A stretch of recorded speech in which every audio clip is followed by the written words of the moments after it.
अस्सलाम वालेकुम नाज़रीन, आऊं आहियां मोहम्मद उस्मान मल्ला। सर्वेच न्यूज़ जे सभिनी ॾिसंदड़नि खे भलीकार।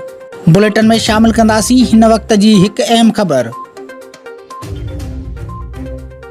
सॼी सिंध जे मटियारी ज़िले में बि कणिक जा लाबारा शुरू थी विया ऐं कणिक जो बम्पर फसल लहण जूं तयारियूं शुरू आहिनि, पर हुकूमत तरफ़ां कणिक जो को बि मुनासिब अघु तय न थी सघियो ऐं न ई मटियारी ज़िले में सरकारी ख़रीदारी मर्कज़ खुली सघियो आहे।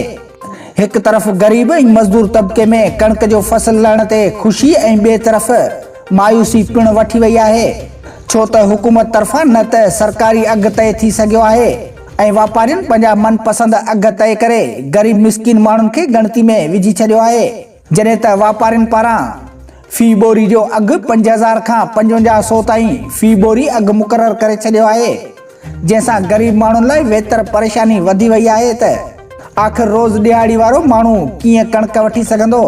हिकु तरफ़ महांगाई अवाम जी चेल भञी छॾी आहे ऐं ॿियो कणिक जो एतिरो रेट मुक़ररु करण सां ग़रीब माण्हू छाजी पूरी कंदो।